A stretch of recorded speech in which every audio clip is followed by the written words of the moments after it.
Evangelho de Jesus segundo Mateus, capítulo 27, a partir do versículo 32.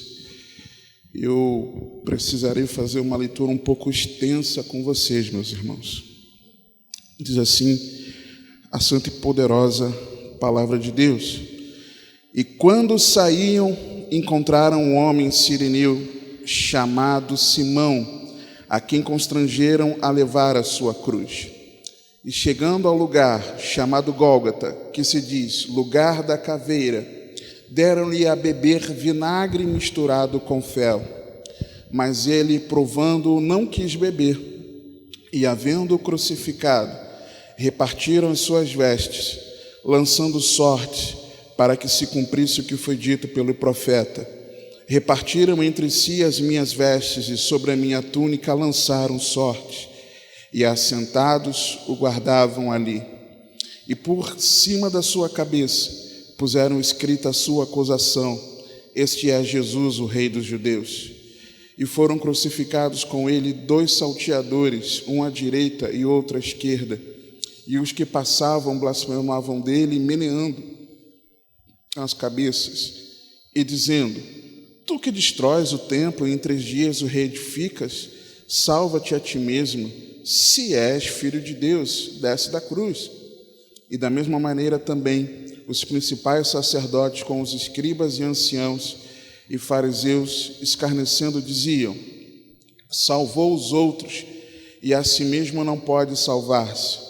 Se é o Rei de Israel, desça agora da cruz e creremos nele. Confiou em Deus, livre-o agora, se o ama, porque disse: sou filho de Deus. E o mesmo lhe lançaram também em rosto salteadores, que com ele estavam crucificados. E desde a hora 6ª houve trevas sobre toda a terra, até a hora 9ª. E perto da hora 9ª, exclamou Jesus em alta voz, dizendo: Eli, Eli, lama sabactani, isto é, Deus meu, por que me desamparaste? E alguns dos que ali estavam ouvindo isto diziam: este chama por Elias. E logo um deles, correndo, tomou uma esponja e embebeu-a em vinagre, e pondo-a numa cana dava-lhe de beber. Os outros, porém, diziam: deixa, vejamos se Elias vem livrá-lo. E Jesus, clamando outra vez com grande voz, rendeu o espírito. E eis que o véu do templo se rasgou em 2, de alto a baixo, e tremeu a terra, e fenderam-se as pedras, e abriram-se os sepulcros, e muitos corpos de santos que dormiam foram ressuscitados. E saíam dos sepulcros, depois da ressurreição dele, entraram na cidade santa, e apareceram a muitos. E o centurião e os que com ele guardavam a Jesus, vendo o terremoto e as coisas que haviam sucedido, tiveram grande temor e disseram: verdadeiramente este era o Filho de Deus. E estavam ali, olhando de longe, muitas mulheres que tinham seguido Jesus desde a Galileia para o servir, entre as quais estavam Maria Madalena e Maria, mãe de Tiago de José, e a mãe dos filhos de Zebedeu. Só até aí. Pode se assentar, por favor. Meus irmãos, nós lemos uma porção grande aqui das Escrituras, e se você reparar, esse texto que nós lemos, capítulo 27, ele é parte da nossa meditação de hoje, seguindo o plano de leitura bíblica. Então, se você ainda não leu hoje, leia depois com calma, meditando, porque é muito importante. Nós encontramos aqui um relato, eu não sei como é para você esse relato aqui, mas é algo que para nós que dizemos que somos de Cristo, isso aqui precisa mexer com a gente. Ler os acontecimentos da crucificação, que envolveram a crucificação do Senhor, precisam de alguma forma tratar comigo e com você, irmãos. E por que dessa palavra hoje? Eu, quando recebi a missão de vir trazer a palavra, eu sempre pergunto. Às vezes já tem uma palavra ardendo no coração e às vezes não tem, como foi o caso dessa aqui. E o Senhor, eu perguntando ao Senhor, colocando diante dele em oração, como sempre procuro fazer, e eu falei: e aí, Senhor, o que eu vou pregar? Eu não sei, mas o Senhor sabe. Imediatamente, irmãos, Deus me fez lembrar de que amanhã não é a leitura no capítulo 27. Eu falei: Senhor, se o capítulo 26 está trazendo essas informações aqui, combinando com a negação de Pedro, então certamente amanhã a leitura vai ser sobre Jesus diante de Pilatos e a crucificação. E o Senhor falou: eu quero que você pregue sobre isso. Eu falei: poxa, Senhor, é isso mesmo? Você pergunta para Deus: é isso mesmo? Isso de manhã bem cedo. E é interessante que o irmão William de Valesca, ele me mandou um print, eu não sei se é de algum status, de alguma rede social, ou de Facebook, de WhatsApp, esse que eu pretendo abandonar para uso pessoal em breve. Mas ali ele mandava os primeiros versos de uma canção que se chama Diante da Cruz. E aí meu coração ferveu de novo com aquilo. Aí eu falei: pô, Senhor, eu entendi. O Senhor quer que eu pregue sobre isso, sobre nós estarmos diante da cruz. Mas o que o Senhor quer que eu pregue dentro disso? E é exatamente isso que nós vamos, da parte de Deus, ouvir nessa manhã, aquilo que o Espírito Santo quer nos dizer. Por quê, irmãos? Eu tenho conversado com as pessoas como é importante o nosso olhar na palavra de Deus, ele não se desviar do foco. Qual é o foco? Qual é o tema central da palavra de Deus? O que permeia a Bíblia de Gênesis a Apocalipse? É o Evangelho, irmãos. É a obra da redenção. Deus, ele fez essa palavra ser preservada durante tantos anos, até agora, usando diferentes autores, diferentes escritores, de diversas posições sociais, profissões, ocupações, em tempos, épocas diferentes, para tratar de um único assunto, a história da redenção. E quando nós pegamos a palavra e desviamos ela do propósito, como por exemplo, eu vou usar a palavra para que ela me traga resposta, solução para um problema que eu estou vivendo na minha vida. Não é que o Senhor não traga isso. É claro que o Senhor vai nos trazer, mas o Senhor nos traz, segundo a vontade dEle, na palavra, passando pela cruz de Cristo. E maravilhoso, para a glória de Deus, pregação que a pastora Fabiana trouxe sábado passado, de a supremacia de Cristo na família e na nossa vida pessoal, porque se nós não passarmos, irmãos, por Cristo, pela cruz de Cristo, não adianta de nada, irmãos. Várias pessoas têm um senso de moral muito elevado. Várias pessoas têm um bom relacionamento familiar sem Jesus. Várias pessoas têm N aspectos da sua vida que, segundo a sua ótica, vão bem sem Jesus. Então, a Bíblia não pode ser um livro de resposta para os problemas da minha vida, mas a palavra de Deus precisa ser resposta para o maior problema que a humanidade, você e eu temos, que é o pecado. A Bíblia é a resposta de Deus para o nosso pecado.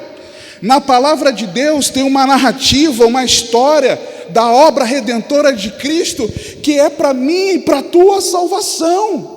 É para que nós sejamos reconciliados com Deus. É para que a ira de Deus seja desviada de cima de mim e de você. Esse precisa ser o nosso foco, irmãos. E essa precisa ser a nossa atenção. Eu lembro, já comentei algumas vezes, eu lembro como Gênesis 12, 3, quando Deus ele promete a Abraão que o abençoaria quem o abençoasse, amaldiçoaria quem o amaldiçoasse, depois de ter falado para ele sair da terra dele, do meio da parentela, e ir para onde Deus indicava. E eu sempre olhava aquilo ali, e em ti serão benditas todas as famílias da terra.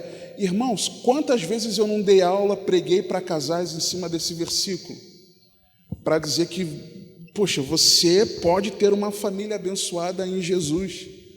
Só que quando a gente chega em Gálatas 3:8, a gente quebra a cara, porque a gente vê revelado na palavra que Deus estava pré-anunciando o evangelho a Abraão, porque pela descendência de Abraão, todas as famílias da terra poderiam ser benditas, ou seja, de sobre elas ser tirada a maldição, para que em Abraão, na descendência de Abraão, em Cristo, elas fossem benditas. Estava falando, e o texto literalmente fala, Gálatas 3:8, que ali o Senhor estava falando da justificação dos gentios pela fé, estava falando da nossa salvação. Então é muito fácil nós pegarmos o texto separado do seu contexto, separado do que o livro está falando, separado do que a Bíblia está falando, para nós buscarmos ensinamentos pontuais. Eu estava conversando com Rosana, que ela ministrou sobre algo para mulheres, claro que foi para mulheres, sobre submissão, não foi isso? E outras coisas mais, né? Uma palavra direcionada para mulheres no sábado à tarde. E aí eu estava conversando com ela de que nós precisamos ter um cuidado de nós acharmos que, não que, em nome de Jesus, tá, irmãos? Compreendam isso, em nome de Jesus. É importante nós termos a diversidade, a pluralidade que nós temos, não tantas, né? Graças a Deus, mas de algumas atividades que são importantes. Atividades para as mulheres, para as jovens, para as crianças, casais. Só que a gente precisa ter o cuidado de não achar que a exposição do Evangelho, ela não atua na transformação na nossa vida em cada uma dessas áreas. Por quê? Por exemplo, eu estava conversando com ela, no fim de semana passada, a gente falando sobre isso. A Ana Beatriz estava junto, eu uso o exemplo até da Ana Beatriz, né, na época, no dia. Mas vou dar um exemplo. Se eu briguei com a minha esposa, discuti, fiquei bicudo com ela, ela ficou bicuda comigo. O que eu preciso fazer para que eu possa resolver essa questão no meu casamento, na minha família? Eu preciso me arrepender de ter sido grosseiro com ela, eu preciso baixar o meu orgulho, me humilhar diante dela e pedir perdão. Eu preciso, se de repente na minha atitude ela me respondeu rispidamente, eu preciso perdoá-la se ela me respondeu rispidamente. E tudo isso eu sei por causa de quê? Eu sei por causa dos ensinos do Senhor Jesus. Então, você e eu precisamos compreender que a nossa vida, a vida do servo de Deus, ela precisa passar pela cruz. A minha e a sua vida precisam estar diante da cruz. E quando eu li esse texto, irmãos, Mateus 27, estava lendo ontem, eu fiquei maravilhado de eu encontrar aqui, nós vamos ver mais à frente, algumas personagens aqui nesse texto, como elas representavam histórias que elas viveram, que representavam, de textos mostram, representando várias áreas das nossas vidas. E o que aquelas pessoas estavam ali fazendo, irmãos? Aqueles personagens estavam fazendo, estavam diante da cruz. Você entende? É pelo Evangelho, irmãos. É a mensagem da cruz que transforma. Se você e eu, nós não compreendermos que Jesus se fez maldito por nós naquela cruz, e isso nos constranger, irmãos, pelo amor de Deus, não tem como. Não tem como ser uma pessoa de caráter, uma pessoa ética, de boa índole, tratar bem o próximo, ter boas ações com o próximo, atitudes minhas de religiosidade boa, né? Importante frisar isso, a religiosidade não é má, segundo o pastor muito bem nos alertou recentemente, a religiosidade boa. Nada adianta, irmão, se não passar pela cruz. Vocês estão entendendo? É pela cruz. E é isso que nós precisamos enxergar aqui. Por quê? Acompanha comigo, por favor, versículo 36, Mateus 27. Irmãos, se você e eu enxergamos aqui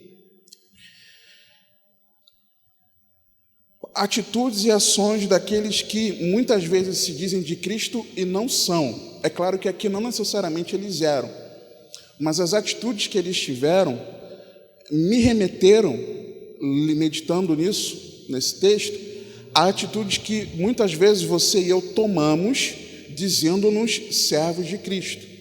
Veja só, ele diz assim, Mateus relata assim: e assentados o guardavam ali. Quem? Os soldados. Os soldados. Aqueles que crucificaram Jesus. Eles estavam assentados e o guardavam. Eu fui procurar em diferentes versões, e também lá no original grego, o que seria exatamente esse guardavam, e eu encontrei ali aqueles que estavam tomando conta. Uma das primeiras traduções é tomando conta. Estavam ali observando. Algumas traduções trazem ou guardavam aqui que eu li como vigiavam. Talvez a tua versão diga isso. E aí eu me lembrei, irmãos, e eles estavam ali por obrigação. Eles crucificaram o Senhor, crucificaram os malfeitores de um lado e de outro do Senhor, e precisavam ficar ali na expectativa, aguardando a morte deles. E eles estavam ali assentados, eles não estavam em pé, como é que é? Vai morrer logo? Não, eles estavam sentados ali, aguardando, e guardando, só observando. E o Espírito Santo me fez lembrar, meus amados, quantas vezes você e eu, quantas vezes nós não fazemos assim também em relação ao Senhor, diante do sacrifício de Cristo na cruz. Nós muitas vezes nos assentamos, como você literalmente está fazendo agora, assentado, e só observando, vigiando, está guardando.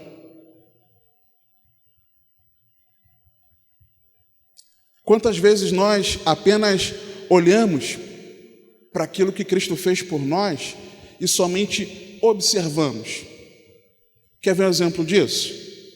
Quando você vem para cá cultuar ao Senhor e você, ao invés de prestar atenção no louvor que você está entregando, na oração que você está fazendo, na palavra que está sendo pregada, você fica prestando atenção no fluxo dos seus irmãos, o que cada um está fazendo.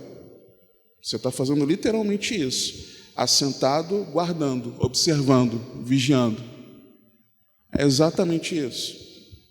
Quando não assentado, às vezes pode ser em pé, que é aqueles que ficam em pé só observando e não prestando atenção. Tem isso também. É quando na hora da oração você está conversando ao invés de orar. É quando na hora do louvor, ao invés de você louvar junto com a igreja, você está mudo, calado, de braços cruzados. Você está fazendo literalmente isso aqui. Está de observador por obrigação. Você não faz porque ama. Você está fazendo por obrigação. Você vem, ou no seu devocional, você se sente forçado a fazer aquilo ali. Você não está fazendo de boa vontade. Quem sabe talvez você esteja aqui se sentindo forçado. Como eu já participei de diferentes cultos, me sentindo forçado a participar. Quantas vezes? Quantas vezes, irmãos? Nós não fazemos isso, assentamos por obrigação, tomando conta, vigiando. Mas observe comigo, no versículo 39, que antes fosse só isso, irmãos. Mas veja, e os que passavam blasfemavam dele, meneando as cabeças. Meneando as cabeças aqui é quando você vai falar, alguma coisa te surpreende, te chateia e você faz. Você dá aquela balançadinha de cabeça. É isso aqui, meneando a cabeça. E os que passavam blasfemavam dele, meneando as cabeças. Parar no 39. Às vezes, não é aquele que está sentado, não é aquele que se assumiu participar de um compromisso, se compromissou, se comprometeu, está ali em algo que para ele é um compromisso, mas às vezes está passando, não está sentado, mas está de passagem. Quantas vezes você ou eu estarmos diante da realidade eclesiástica, da realidade da comunidade de igreja, a nossa atitude é a atitude que a gente está só de passagem. É como se a gente não tivesse compromisso. Está de passagem. E quantas vezes isso não produz em nós a atitude tal que nós começamos a blasfemar do Senhor. É claro que isso também se aplica àquele que está do lado de fora. Aqueles que não conhecem a Jesus de fato, mas ouvem falar, olham para a crucificação do Senhor, e essas pessoas começam, Jesus? Começam a menear a cabeça também, da mesma forma, blasfemando. E blasfemar aponta para falar de modo repreensível, injuriando, difamando, insultando, ofendendo. Quer ver quando você blasfema do Senhor? Quando você faz, melhor dizendo, você faz o nome do Senhor ser blasfemado, quando você ou eu damos mau testemunho. Nós estamos fazendo o nome do Senhor ser blasfemado. Por exemplo, quantas vezes nós, irmãos, me incluo nisso, nós somos aqueles que às vezes estamos passando, não assumimos o compromisso. Estou de passagem, só olhei, chamou a atenção. Não tem quando acontece um acidente de trânsito, e aí o ser humano gosta de uma desgraça, e não é para saber se tem algum conhecido não, irmãos, que isso aí é meio desculpinha, a não ser que você tenha sabido de alguém que é daquele veículo e que pode ter se acidentado. Mas geralmente é curiosidade mórbida do ser humano de querer ver um acidente, uma tragédia, alguma coisa assim. E começa a formar um monte de gente ao redor, e no trânsito os motoristas começam a ir bem devagarinho, só para observar. É assim. Jesus está sendo crucificado, e eles ali estavam só de passagem e blasfemando do Senhor. Quantas vezes, irmãos, nós também não fazemos isso, irmãos? Quantas vezes as nossas atitudes demonstram isso? Que nós não temos de fato um compromisso com o Senhor. Não é compromisso com a igreja bíblica cristã. Não é compromisso com os nossos pastores.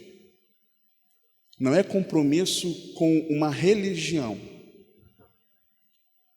qualquer, mas é compromisso com aquele que é a religião, que é aquele que nos liga a Deus. Quantas vezes a nossa vida não demonstra que nós não temos um compromisso de fato com Cristo? Quantas vezes, irmãos? Quantas vezes? Você vê aí na sociedade, quantas vezes as pessoas não têm blasfemado do Senhor, irmãos? Quantas vezes as pessoas não veem na exatidão o que é servir a Cristo, nunca serviram, mas elas de passagem, elas tiram uma impressão sobre aquilo que ouviram falar, os maus testemunhos que elas ouviram falar, e o coração duro delas mesmo faz com que elas blasfemem do Senhor, irmãos. Pessoas que voltaram as suas costas para Jesus. Que nós não sejamos esses. Versículo 41, irmãos. Nós vemos: e da mesma maneira também, os principais sacerdotes com os escribas e anciãos e fariseus, escarnecendo, diziam, e depois nós vamos ver o que eles diziam. O que é o escarnecer? É o brincar, é o gracejar, é o zombar, é o caçoar. Na nossa, né? Na linguagem dos jovens, eu falo nossa, incorrer nesse erro de novo. Na linguagem dos jovens, né? Da galera, zoando. Eles estavam zoando ao Senhor Jesus. E quantas vezes, irmãos, nós nos escarnecemos do Senhor também? Porque, sabe quando você escarnece de Deus? Quando você zomba do Senhor? Quando o Senhor, Ele te dá uma orientação na sua palavra, te mostrando o seu pecado, onde você e eu precisamos ser corrigidos, e nós fingimos que não ouvimos e fingimos que não vemos. Nós estamos zombando de Deus. E continuamos naquela prática. Daqui a pouco nós vamos ver esses que zombaram e escarneceram. Será que nós temos sido esses, irmãos, que estamos sentados, observando, vigiando, guardando o Senhor, por obrigação? Era o dever daqueles guardas ali? Será que nós nos sentimos obrigados a estarmos num relacionamento com o Senhor? Ou será que nós somos constrangidos pelo seu grande amor a ter um relacionamento com Ele? Será que nós blasfemamos do Senhor?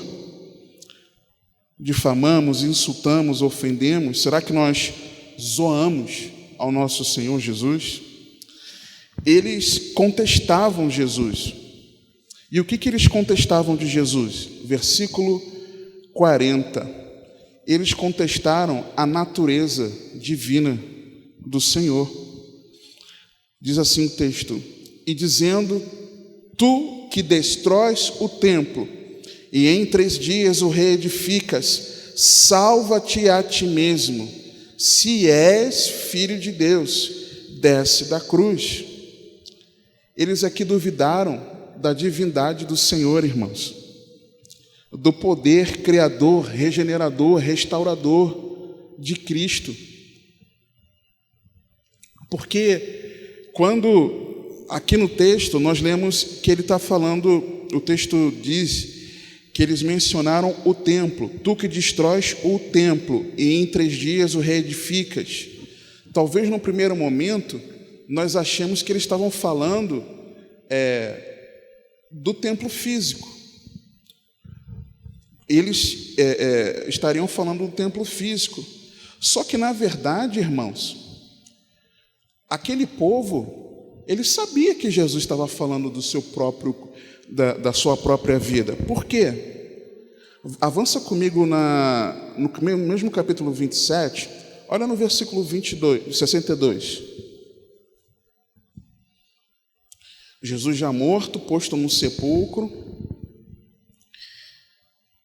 diz assim a palavra: e no dia seguinte, que é o dia depois da preparação, reuniram-se os principais sacerdotes e os fariseus em casa de Pilatos, dizendo: Senhor, lembramo-nos de que aquele enganador vivendo, olha como é que eles se referiam a Jesus, gente, misericórdia, ainda disse: depois de 3 dias ressuscitarei. Manda, pois, que o sepulcro seja guardado com segurança até ao 3º dia. Não se dê o caso que os seus discípulos vão de noite e o furtem, e digam ao povo: ressuscitou dentre os mortos, e assim o último erro será pior do que o primeiro. Eles sabiam que quando Jesus falou da reedificação do templo, ele estava falando de que ele ressuscitaria. Como eles sabiam? Está escrito aqui, irmãos. Eles reconheciam isso. Volta alguns capítulos para Mateus 12, por favor. Observe isso aqui também. Mateus 12, 38 a 40.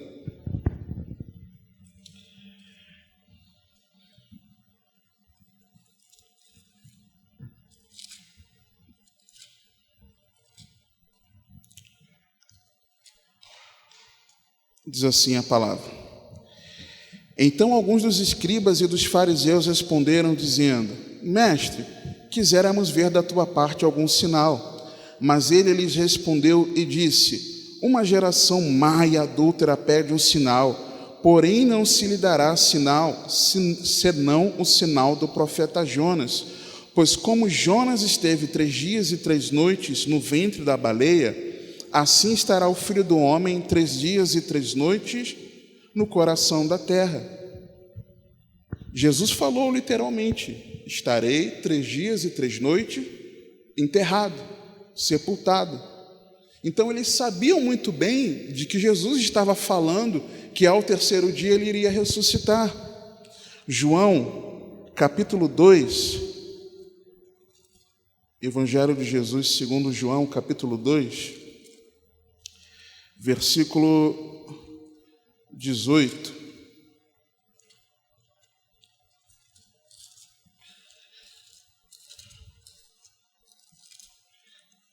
Diz assim a palavra de Deus: Responderam, pois, os judeus e disseram-lhe: Que sinal nos mostras para fazer isto? Jesus purificando o templo. Jesus respondeu e disse-lhes: Destruí este templo e em 3 dias o levantarei. Disseram, pois, os judeus: Em 46 anos foi edificado este templo e tu o levantarás em 3 dias? Mas ele falava do templo do seu corpo. Quando, pois, ressuscitou dentre os mortos, os seus discípulos lembraram de que lhes dissera isto e creram na Escritura e na palavra que Jesus tinha dito. Então, a menção que aqueles que passavam mencionaram é exatamente isso aqui, na limpeza, na purificação do templo. Só que em outros momentos Jesus falou, como ele disse do sinal de Jonas, do profeta Jonas. Então é por isso que lá em Mateus 27, dos 62 ao 64, eles sabiam que Jesus havia falado que iria ressuscitar ao 3º dia. Então quando o texto nos mostra, Mateus 27, versículo 40, eles estavam colocando em dúvida, em xeque, a divindade de Cristo. Eles sabiam que Jesus havia afirmado: eu vou ressuscitar ao 3º dia, porque eu sou o Filho de Deus. E eles duvidaram disso, e eles falaram, blasfemaram, e dizendo: tu que destróis o templo e em 3 dias o reedificas, salva-te a ti mesmo, se és Filho de Deus, desce da cruz. E quantas vezes, irmãos, nós não duvidamos do poder do Senhor, amados? Quantas vezes as nossas atitudes não demonstram que você e eu duvidamos que Jesus tem todo o poder nos céus e na terra, irmãos? Quantas vezes a nossa incredulidade, a nossa falta de fé, a nossa falta de confiança naquilo que Jesus pode transformar na minha e na tua vida, quantas vezes isso demonstra, irmãos, que para nós Jesus não é Deus? Quantas vezes, queridos? Quantas vezes nós duvidamos que aquele que disse que ressuscitaria ao 3º dia e ressuscitou? Quantas vezes nós duvidamos que esse que criou todas as coisas e por meio da qual todas foram criadas? Quantas vezes vidas que foram transformadas por Ele, a palavra nos mostra, nós duvidamos, irmãos, nós colocamos em dúvida. De verdade nós cremos que o Senhor é poderoso para transformar a nossa vida? Será que de verdade nós cremos nisso, irmãos? Ou será que nós colocamos em dúvida também a divindade do nosso Senhor, como esses colocaram? Será que nós duvidamos do poder regenerador do Senhor? Será que nós duvidamos do poder criador do Senhor? Será que nós duvidamos que Ele tem todo o poder nos céus e na terra, irmãos? Porque lá fora nós sabemos que o mundo duvida que Jesus é Deus, mas nós não podemos duvidar, irmãos. Nós não podemos ser aqueles que blasfemam do Senhor, colocando em dúvida de que Ele é Deus. Nós precisamos crer de verdade que Jesus é o Filho de Deus, irmãos. Isso não pode passar dúvida em mim, em você. Eles já haviam entendido, irmãos, exatamente o que Jesus disse, irmãos. Eles sabiam, eles haviam entendido. Só que no versículo 42, irmãos, olha o que a palavra diz a respeito dos principais sacerdotes, escribas, anciãos e fariseus que escarneciam.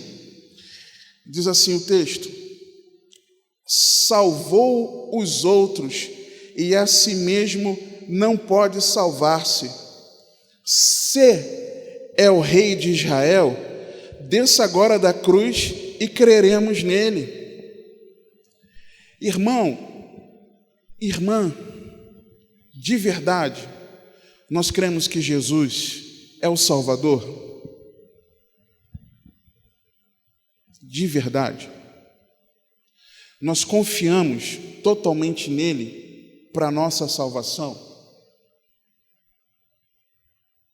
Porque aqui eles disseram: salvou os outros e a si mesmo não pode salvar-se, colocando em dúvida a salvação em Jesus, colocando em dúvida depois se é o rei de Israel, ou seja, se você é o Messias de verdade, se você de verdade é o Cristo que o Pai prometeu enviar, se de verdade desce aí da cruz e se salva. E eles falaram imediatamente anteriormente de que eles não criam na salvação, que Jesus havia salvou os outros e a si mesmo não pode salvar-se. Eles sabiam que Jesus era o Messias, irmãos. Eles sabiam. Vários textos na palavra nos mostram isso. Eles sabiam.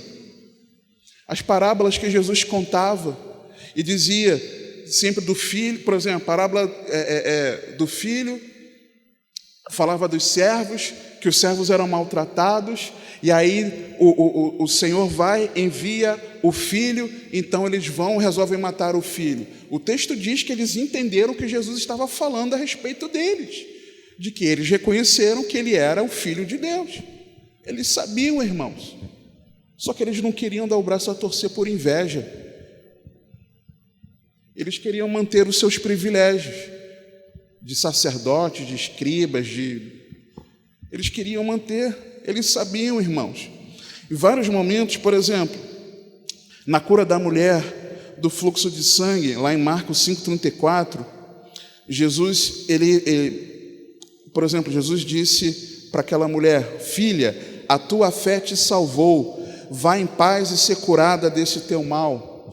E aqui, pastor Alan já trouxe uma palavra sobre isso, de que a fé daquela mulher foi transformada de uma fé pragmática numa fé bíblica, numa fé salvadora. Todo o contexto ali, inclusive o termo usado, aponta para salvação, não apenas para a cura, quando Jesus fala salvou. Eles sabiam, por exemplo, também sobre Zaqueu, irmãos. Lucas 19:10, quando Jesus diz para Zaqueu: porque o Filho do Homem veio buscar e salvar o que se havia perdido. Ou quando também o Senhor menciona: hoje veio salvação a essa casa. Eles sabiam que em vários momentos Jesus falou que estava salvando vidas. Então eles estavam colocando em dúvida se de fato Jesus era o Messias, se de fato Jesus salvaria. Será que nós não temos feito assim, irmão? Se de fato Jesus é o Salvador pessoal, único, exclusivo da minha e da sua vida? Por que eu digo isso? É tudo pelo sacrifício da cruz, irmãos. Quando nós não reconhecemos aquilo que Jesus fez por nós, quando você ou eu não nos identificamos com a morte do Senhor, irmãos, para nós Jesus não é o Salvador. É simples assim. Se a obra da salvação de Jesus não tem valor para mim e para você, isso demonstra que para nós Ele não é o nosso Salvador, irmãos. É simples assim. E quando você demonstra que Jesus não é o teu Salvador, Jesus te salvou do quê? Jesus me salvou do quê? Dos nossos pecados, irmãos. Se Jesus nos salvou dos nossos pecados, o que você e eu precisamos fazer para corresponder a esse grande amor, onde o Senhor se entregou por mim e por você, por causa dos nossos pecados, queridos irmãos? É por causa disso que nós precisamos nos arrepender dos nossos pecados. Mas se você e eu decidimos continuar vivendo a vida do mesmo jeito, o que nós estamos dizendo? Jesus, eu não estou nem aí para o que o Senhor fez naquela cruz por mim.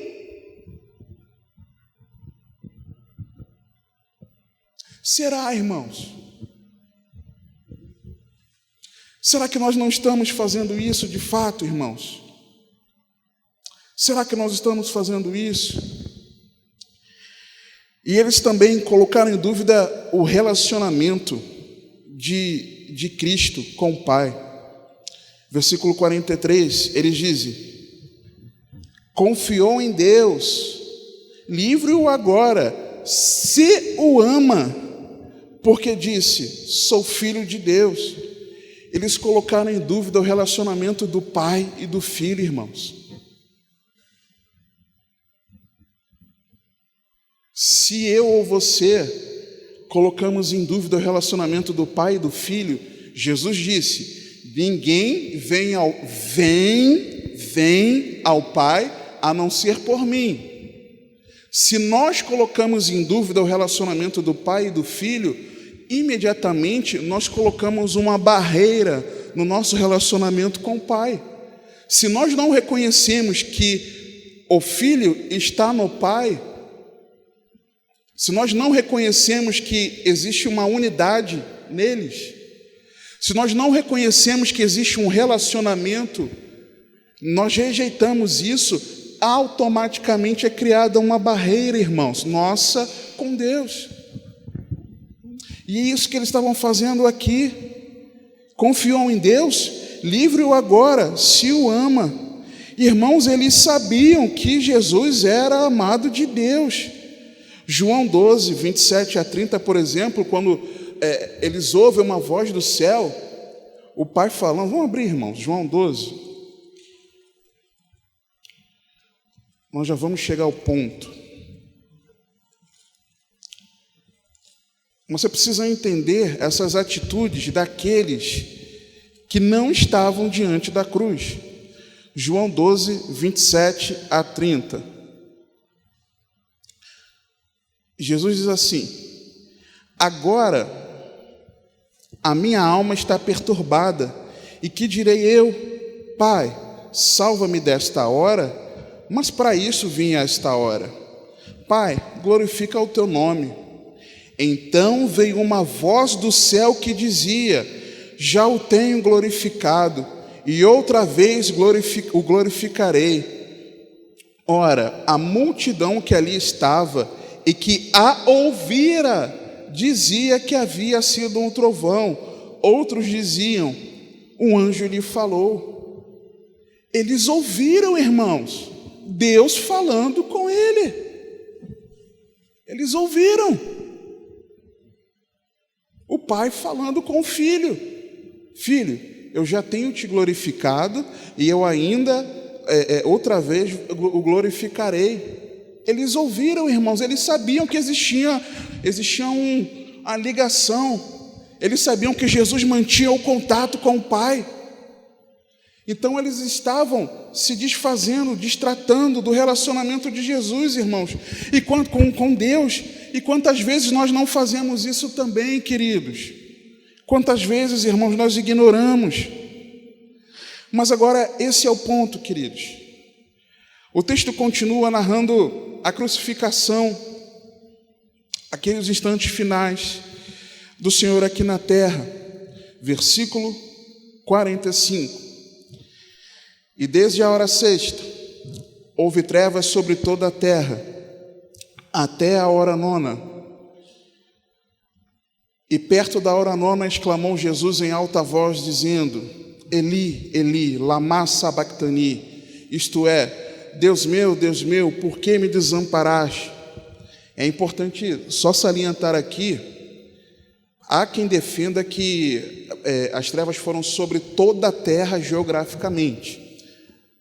Há aqueles que dizem que não, foi apenas em alguma região. Tem estudiosos que dizem de um e de outro lado.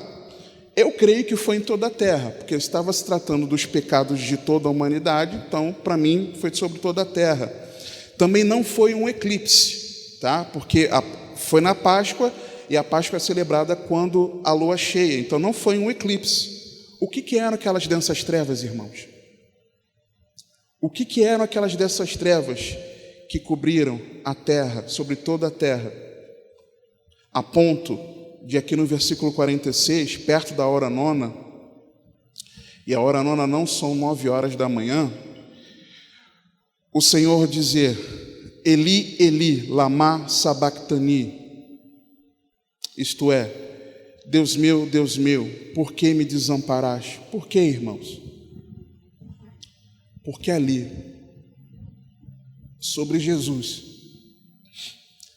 estava sendo derramada a ira de Deus pelos meus pecados, irmãos, pelos seus pecados, a ira de Deus sobre o justo, sobre aquele que nasceu, viveu e morreu sem jamais ter pecado, irmãos. A ira de Deus que era para ter vindo sobre a minha e sobre a sua vida, estava sobre o nosso Senhor Jesus. E o que você e eu fazemos com isso? O que você e eu fazemos com isso, irmãos? O que nós vamos fazer com isso? E alguns dos que ali estavam ouvindo isto diziam: esse chama por Elias. E logo um deles, correndo, tomou uma esponja e embebeu-a em vinagre e pondo-a numa cana, dava-lhe de beber. Os outros, porém, diziam: deixa, vejamos se Elias vem livrá-lo. E Jesus, clamando outra vez com grande voz, rendeu o espírito. E você sabe qual foi esse clamor do Senhor, irmãos? João 19:30 nos revela: está consumado. Está consumado.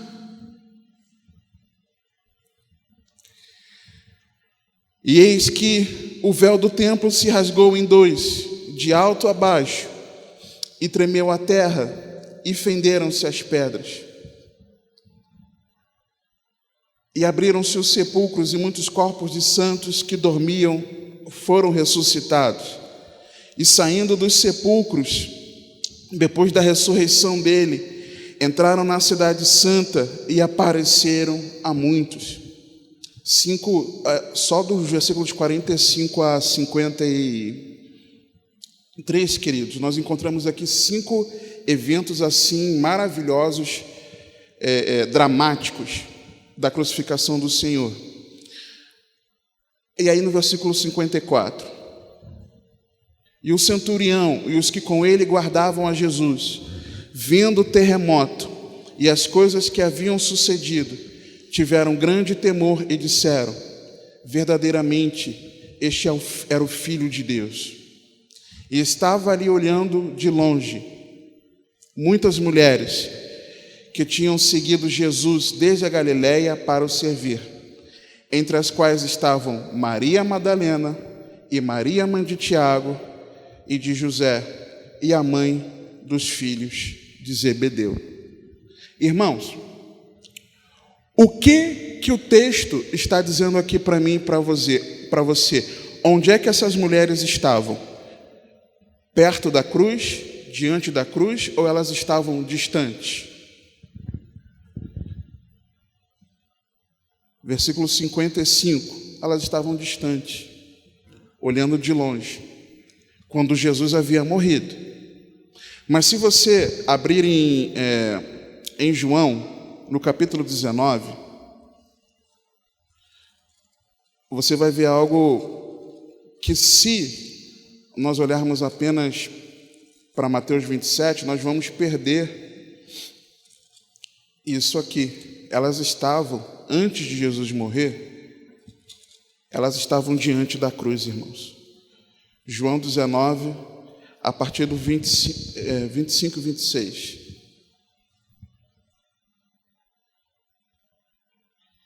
E junto à cruz de Jesus estava sua mãe e a irmã de sua mãe, Maria, mulher de Clopas, e Maria Madalena. Ora, Jesus, vendo ali sua mãe e que o discípulo a quem ele amava estava presente, disse à sua mãe: mulher, eis aí o teu filho. Depois disse ao discípulo: eis aí tua mãe. E desde aquela hora o discípulo a recebeu em sua casa. Se prestaram atenção, Mateus 27, 55, falam que as mulheres estavam olhando de longe. Quando? Quando Jesus havia morrido. Mas João 19 diz que antes de Jesus morrer, elas estavam diante da cruz, irmãos. E quando eu comparei isso aqui, é que o meu coração ferveu, porque quem eram essas mulheres? Quem eram essas mulheres? É claro que nas narrativas diferentes de cada evangelho, nós enxergamos nomes diferentes. Ah, mulher do fulano. Ah, mãe de Beltrano e Ciclano. Então eu quero só me ater aos nomes, às referências daqui de Mateus 27. 56, entre as quais estavam Maria Madalena, Maria, mãe de Tiago e de José, e a mãe dos filhos de Zebedeu. Primeiro, irmãos, eu enxergo nisso aqui, Maria, mãe de Jesus, estava ali diante dele. Tanto é que ele olhou para ela e falou: mulher, está aí o seu filho. E falou para João: ó, está aí a sua mãe. Então, claro que a mãe estava. Sabe o que eu enxergo, irmãos? Que o cuidado da minha e da sua família precisa estar diante da cruz de Cristo. O meu lar, o meu casamento, a forma como eu lido com a minha esposa, a forma como eu cuido da minha filha, a forma como você cuida com o seu familiar precisa ser colocado diante da cruz de Cristo, irmãos. É por Jesus, é tudo em Jesus, é tudo centrado nele. Eu enxergo isso claramente aqui, irmãos. Porque, além da própria Maria, o texto faz referência aqui, em Mateus 27, 56, faz referência à mãe de Tiago e de José, é a mãe dos filhos de Zebedeu. Eu enxergo a família, uma referência à família diante da cruz, irmãos. A nossa família precisa estar diante da cruz de Cristo. O seu lar, o seu casamento precisa estar diante do Senhor. Não tem como você ser um marido em excelência, uma esposa em excelência, pais em excelência, filhos que honram seus pais, se isso não passar pela cruz. É diante da cruz, irmãos. Não tem como ser diferente. Nós precisamos estar diante da cruz, irmãos. A nossa casa, a nossa família, o nosso lar precisa estar diante da cruz de Jesus Cristo, diante daquilo que Jesus fez por mim e por você. A nossa casa precisa, irmãos. Só que eu enxergo Maria Madalena aqui, irmãos. Lucas 8, 1 a 3.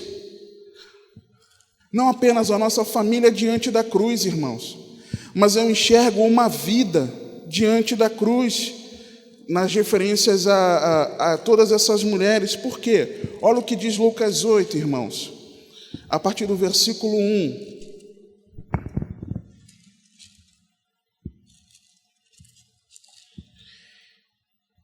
E aconteceu, depois disso, que andava de cidade em cidade, e de aldeia em aldeia, pregando e anunciando o evangelho do reino de Deus, e os 12 iam com ele. E algumas mulheres que haviam sido curadas de espíritos malignos e de enfermidades.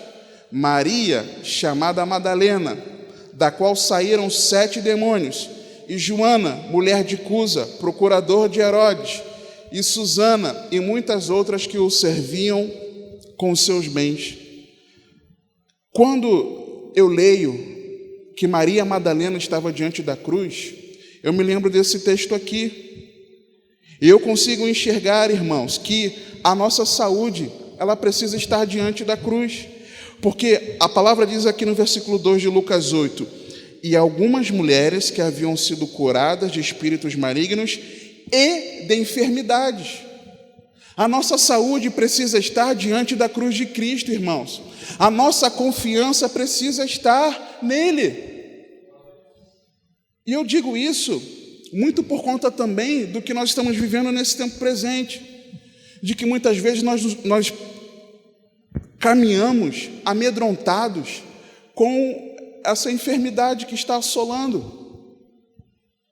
Quantas vezes você não deixa de cumprimentar um irmão com medo de afetar a sua saúde, de você não ser contaminado? Quantas vezes você não deixa de se relacionar com as pessoas? Quantas vezes você e eu não tomamos cuidados exagerados e queremos deixar de viver? Quantas vezes, irmãos, nós ouvimos relatos de muitas pessoas, idosos principalmente, que não saem de casa há quase um ano. Eu ouvi um relato desse esses dias, há quase um ano. Quantas vezes nós deixamos de colocar a nossa saúde diante da cruz de Cristo? Se o Senhor permitir que nós venhamos a adoecer, amém, irmãos. O que nós precisamos fazer é tomar os nossos cuidados. É com Ele. Nós cuidamos aqui, tomamos as precauções, mas se a enfermidade chegar, chegou, irmãos. O que fazer? Nós precisamos deixar a nossa saúde diante da cruz de Cristo. Eu vejo aqui a libertação também, irmãos, porque a palavra diz aqui que Maria, chamada Madalena, da qual saíram 7 demônios, irmãos. 7 demônios.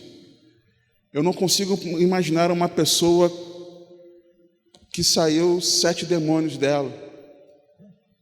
É claro que você consegue imaginar a legião no Gadareno, mas você conviver no dia a dia, você às vezes não tem noção. Toda e qualquer libertação das nossas vidas, irmãos, precisa passar pela cruz de Cristo, queridos.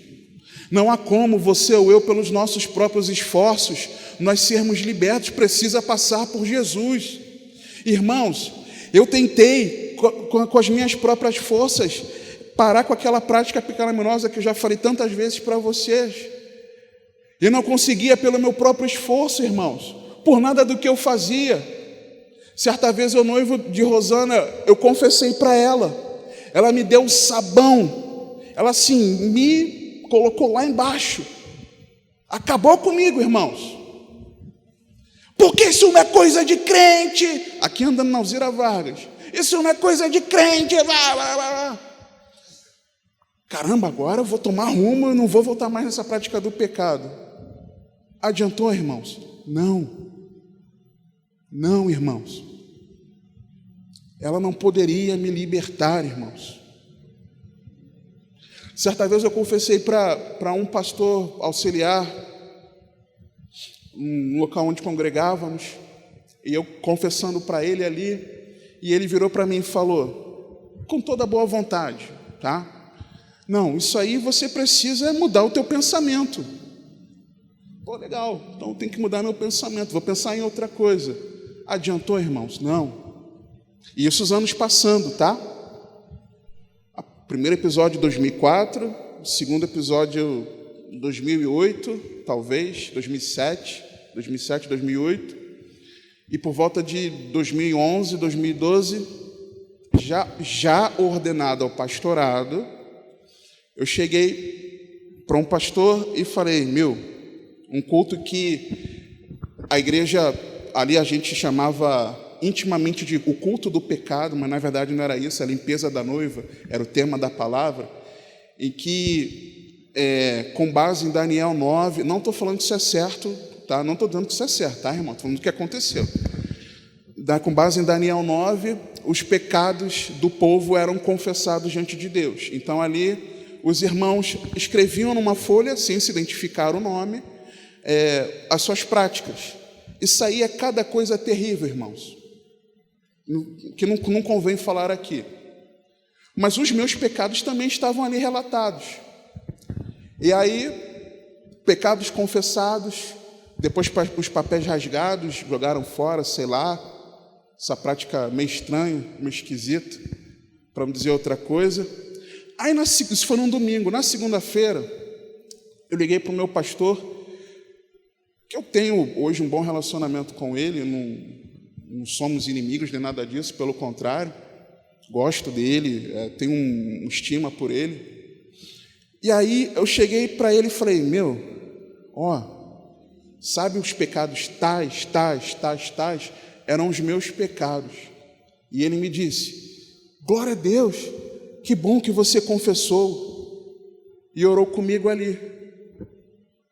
E o que mudou na minha vida, irmãos? Nada. Nada, irmãos. Nada. Não mudou nada. E os anos foram passando, irmãos. Somente quando eu passei pela cruz de Cristo, somente quando eu compreendi o evangelho de verdade, irmãos, que Jesus morreu por causa daquela minha prática, inclusive, foi que eu entendi, irmãos, que eu precisava me render ao Senhor. Foi quando de verdade eu me arrependi, porque eu só tinha remorso. Irmãos, em Jesus há liberdade. Jesus tem libertação para mim e tua vida, há poder no nome de Jesus, queridos. Mas não é por aquilo que eu ou você façamos, não é por aquilo que nossos pastores podem fazer por nós, a nossa família, não é, irmãos, mas é por aquilo que Jesus já fez na cruz do Calvário por nós. Então a nossa libertação, ela passa pela cruz de Cristo, queridos. Nós vemos aqui no versículo 3, e Joana, mulher de Cusa, procurador de Herodes, e Susana, e muitas outras que o serviam com seus bens. Irmãos, os nossos bens, ou o nosso salário, os nossos recursos, precisam passar diante da cruz, irmãos. Quantas vezes nós não somos avarentos? Eu sei que aqui nós não temos ministrações sobre ofertório, não temos momento ofertório, ministrações sobre isso. Eu sei que nós não temos pregações, palavras sobre como enriquecer, porque isso não é bíblico. Eu sei de tudo isso, mas quantas vezes nós negligenciamos, irmãos, de passar os nossos recursos, os nossos bens diante da cruz de Cristo. Sabe quando isso acontece? Quando vem aquela cobrança e o valor que você já tinha no seu coração de trazer e entregar para o reino, para a obra, você desvia aquele recurso para pagar a tua conta, quando no teu coração você já tinha o firme propósito de semear na obra. Isso é verdade ou mentira, irmãos? Acontece contigo? Ou isso só aconteceu comigo?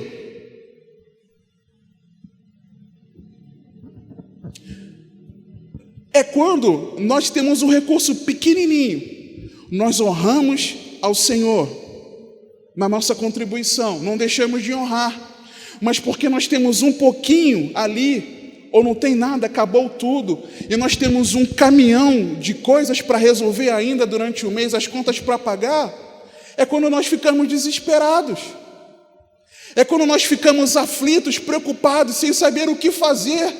Senhor, acabou o dinheiro, eu tenho que comprar isso, eu tenho que comprar aquilo, eu tenho que pagar aquela conta. Senhor, olha, Senhor, o Senhor está vendo. É quando nós começamos a ficar ansiosos, preocupados, aflitos, e começamos a despejar um caminhão de lamentações sobre o Senhor. Irmãos, nós estamos deixando de passar os nossos bens e os nossos recursos pela cruz, irmãos, porque quando nós passamos pela cruz, quando nós temos um coração no Senhor, quando de fato nós amamos ao Senhor, irmãos, Deus vai cuidar de nós, irmãos. Aquilo que for necessário, Ele vai suprir, irmãos. É claro que nós passamos, sim, por necessidade. Essa história de que jamais vi, é outra história, né? Mas dizer que crente não passa necessidade, isso não é verdade, irmãos. Isso não é bíblico. Passa sim. Mas ainda que passe, em um dado momento o Senhor vai trazer o escape, irmãos, como tem trazido para mim e para a tua vida. E muitas vezes há pessoas que perdem noites de sono porque tem um caminhão de contas para pagar. Aí eu me pergunto, porque eu já fiz isso, será que todas as despesas que nós fizemos era porque era necessário para o nosso dia a dia, ou porque nós queríamos desfrutar um pouquinho do que está aí fora? Sejamos sinceros. Quantas vezes? Eu vou comprar um negocinho aqui, vou passar no cartão. Eu vou fazer não sei o quê. Eu sei que eu tenho que fazer aquilo, mas vence só tal dia. Hoje dá para fazer isso aqui. Por quê? Era porque era necessário? Era a roupa que você precisava porque estava sem roupa, sem calçado? Não, não era. Era porque você precisava do seu alimento? Não. É porque você quis investir naquilo naquele momento. Muitas vezes naquilo que não é pão. Então, assim como eu vejo essas mulheres diante da cruz, e que elas serviam a Jesus com os seus bens, eu vejo, queridos, que as nossas finanças, os nossos bens, os nossos recursos precisam passar pela cruz de Cristo, irmãos. Só que eu vejo também Mateus 27, 56, falar da mãe dos filhos de Zebedeu. Mas Mateus 20, versículo 20, lemos esses dias. A mãe dos filhos de Zebedeu estava diante da cruz. Essa mulher aqui. E olha o que essa mulher diz. Alguns dizem que ela talvez pudesse ter um parentesco com Maria, mãe do Senhor, mas existe uma certa divergência. Mas olha aqui, Mateus 20, 20. Então se aproximou dele a mãe dos filhos de Zebedeu com seus filhos, adorando-o e fazendo-lhe um pedido. E ele diz-lhe: que queres? Ela respondeu: dize que estes meus 2 filhos se assentem, um à tua direita e outro à tua esquerda no teu reino. Uma pausa. Primeiro, o que ela fala? O que a palavra fala aqui? Que ela se aproxima e adora ao Senhor, se prostra diante do Senhor, adora ao Senhor. Quando eu vi aqui, irmãos, que a mãe dos filhos de Zebedeu estava ali naquele momento, eu me lembrei imediatamente desse texto. E eu vendo que ela chegando até Jesus e se rendendo a Ele, eu imediatamente me reporto à adoração, à nossa vida com Deus. A nossa vida com Deus, ela precisa também passar pela cruz de Cristo, irmãos. A nossa vida piedosa, a nossa vida devocional, o nosso relacionamento com Deus precisa passar pela cruz de Cristo. Não tem como caminhar com Deus se nós não tivermos sido chamados pelo Evangelho. Não tem como nós termos um relacionamento pessoal com o Senhor se nós não nos rendermos à obra de Cristo naquela cruz, irmãos. Então, a nossa vida com Deus, o nosso relacionamento com Deus precisa estar diante da cruz, irmãos. Quantas vezes você quer louvar ao Senhor, você quer cantar ao Senhor, você quer fazer as coisas que são relativas à vida cristã, à caminhada cristã, sem de verdade a sua vida não ter passado diante da cruz, irmãos, sem você compreender o Evangelho. A verdadeira adoração, o verdadeiro estilo de vida que adora ao Senhor, passa pela cruz de Cristo. Então, porque se não passa pela cruz de Cristo, para que você adora a Deus? Por que razão? Por que motivo? Porque Ele abençoou sua família? Porque Ele te deu um emprego?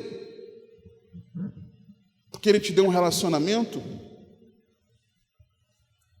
Se não for pela gratidão, da salvação em Jesus, irmãos. Só que, olha aqui, irmãos, preste atenção, versículo 21, e ele diz-lhe: que queres? Jesus está perguntando para ela: o que você quer? Ela respondeu: dize que estes meus 2 filhos se assentem. Ou seja, ela estava dando ordem em Jesus, irmãos.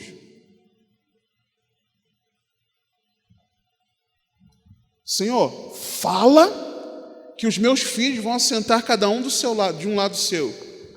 Estava dando ordem em Jesus. Que negócio é esse, irmãos? Quantas vezes você e eu não fazemos, que queremos que a nossa vontade que prevaleça? Quantas vezes nós não agimos, temos atitudes daqueles que não querem viver a vontade de Deus, mas querem viver a sua própria vontade? Quantas vezes eu ou você não agimos como aqueles irmãos que querem fazer conforme a sua própria convicção, conforme as suas próprias vontades, seus desejos? Irmãos, pelo amor de Deus, as nossas vontades pessoais, elas precisam passar pela cruz de Cristo, irmãos. Não é mais a nossa vontade, você não se manda. Você foi comprado pelo precioso sangue de Jesus. Você e eu pertencemos ao Senhor. Se isso é uma verdade, você não se manda. Eu não me mando. Mas quantas vezes Deus fala com a gente, irmãos, a gente fala: não quero fazer, não vou fazer, não estou com vontade, e eu sei que o Senhor é misericordioso, o Senhor vai me perdoar. Cara de pau eu sou quando eu faço isso. Estou falando de mim. Eu sou cara de pau quando eu faço isso, irmãos. Quando eu quero fazer a minha vontade, digo não para o Senhor e ainda conto com a misericórdia de Deus. Você está entendendo? As suas vontades precisam passar por Cristo. Só que mais do que isso, irmãos, porque se aquela mulher, ela chega assim: Jesus, que um filho se assente da sua direita e o outro à sua esquerda, ela querendo privilegiar os filhos. Por que normalmente uma mãe, um familiar, quer privilegiar o seu familiar? É só porque ama? Nem sempre, irmãos. Muitas vezes é uma frustração vivida. Muitas vezes é o sentimento de autocomiseração, coitadismo. Às vezes nós olhamos para a nossa realidade de vida e olhamos para a realidade de vida do outro, do vizinho, do colega de trabalho. Nós olhamos para fora e olhamos para a nossa vida e nós ficamos com um coitadismo em relação a nós. E aí nós forçamos uma barra para que a nossa vida, os nossos, tenham primazia em relação aos demais. Quantas vezes, irmãos, nós não fazemos isso? Eu vejo isso em coisas simples. Por exemplo, digamos que nós tivéssemos aqui uma cadeira só disponível e o chão para se sentar. Tem gente que faz assim: você tem uma pessoa já de idade e tem o filho que é criança. Puxa, se só tem um local para sentar uma cadeira, o idoso sentar na cadeira, o filho sentar no chão. Tem gente que faz questão de que o seu filho sente na cadeira e que o idoso dê o seu jeito.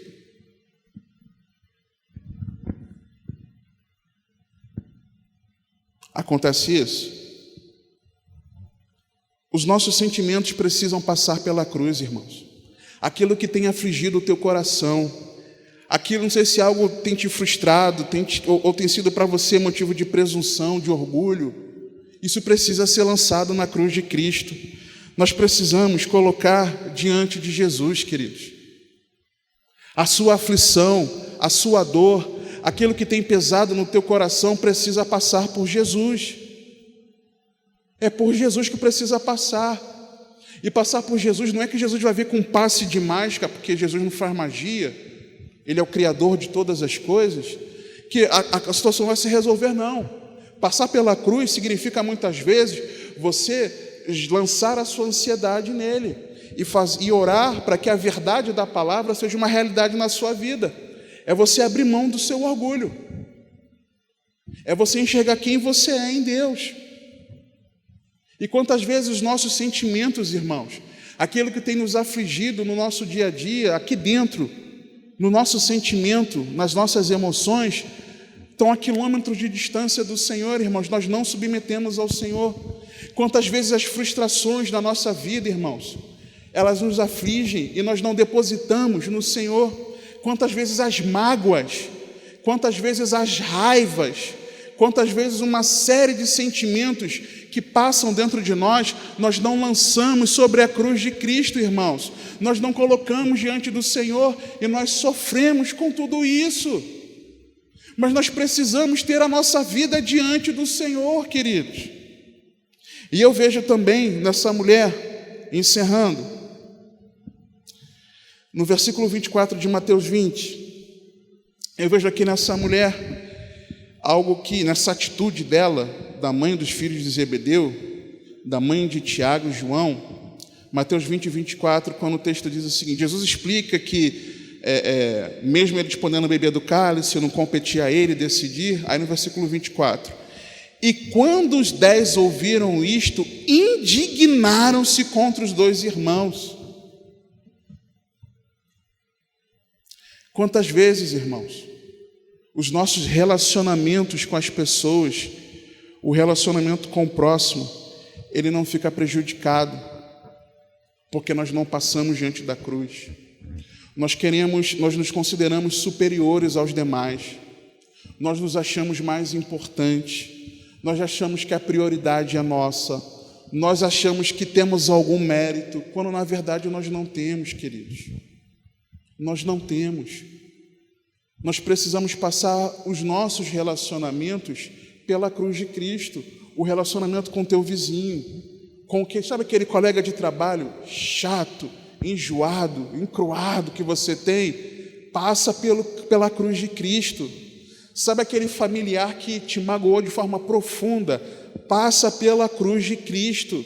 Sabe aquele teu irmão em Cristo, que você está meio atravessado com ele, passa pela cruz de Cristo. Irmãos, nós precisamos colocar a nossa vida por completo diante da cruz do Senhor, queridos. É em Jesus, é em Jesus. E como fazer, irmãos? Como fazer?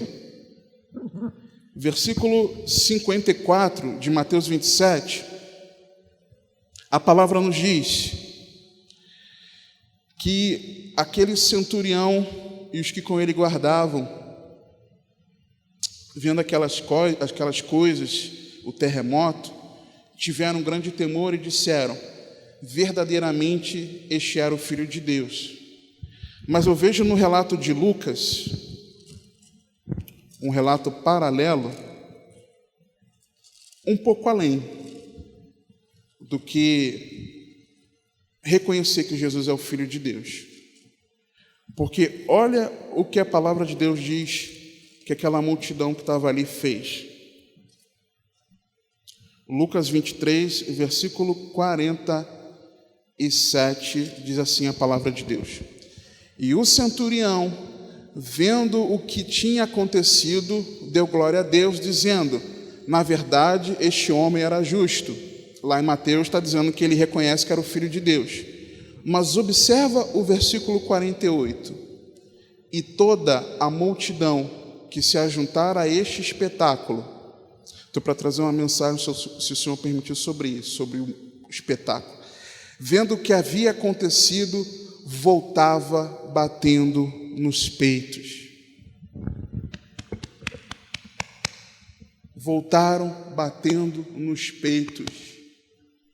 Eu matei Jesus. Eu matei o Filho de Deus. Bateram no peito, se lamentando. E toda a multidão que se ajuntara a este espetáculo, vendo o que havia acontecido, voltava batendo nos peitos. Arrependimento, irmãos. Se nós voltarmos para Lucas 18, nos versículos 10 a 14, A diferença daqueles dois homens orando, um se auto-exaltava: Senhor, graças te dou porque eu sou o cara. E aquele outro se humilhou diante do Senhor e batia no peito dizendo: Senhor, tem misericórdia de mim porque eu sou o pecador. Nós precisamos nos arrepender dos nossos pecados, irmãos. A nossa vida precisa estar diante da cruz de Cristo, arrependidos dos nossos pecados. A nossa vida precisa passar pelo Senhor. Você e eu precisamos passar pela cruz de Cristo. Mas o que nós vamos fazer, irmãos? Vamos continuar do mesmo jeito? Vamos estar assentados, observando por obrigação? Vamos passar pelo caminho, escarnecendo? Nós vamos zombar dele? Vamos zoar o Senhor? Ou nós estaremos de fato arrependidos dos nossos pecados diante da cruz de Cristo? Vamos orar. Vamos orar, irmãos. Pai, eu quero te louvar, Pai, pela obra redentora de Cristo na cruz do Calvário. Te agradecer pela salvação, Pai, que nos alcançou.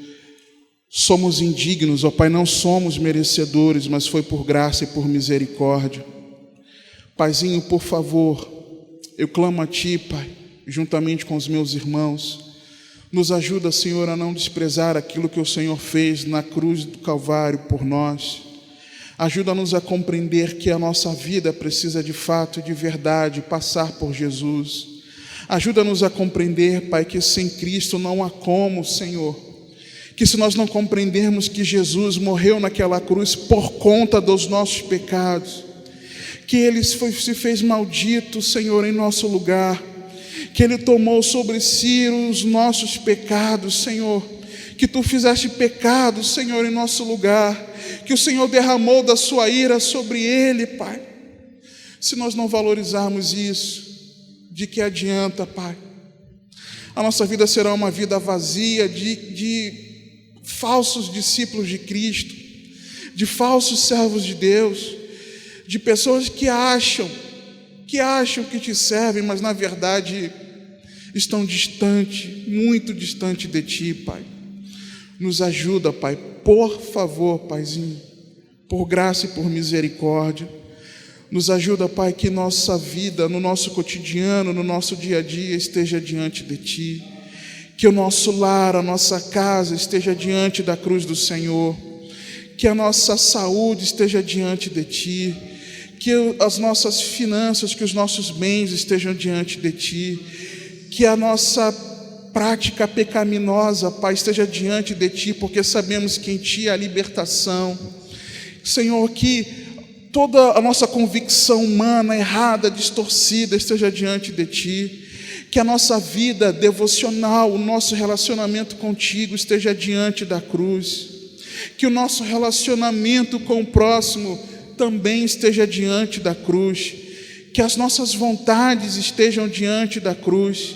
Que os nossos sentimentos estejam diante da cruz, Pai.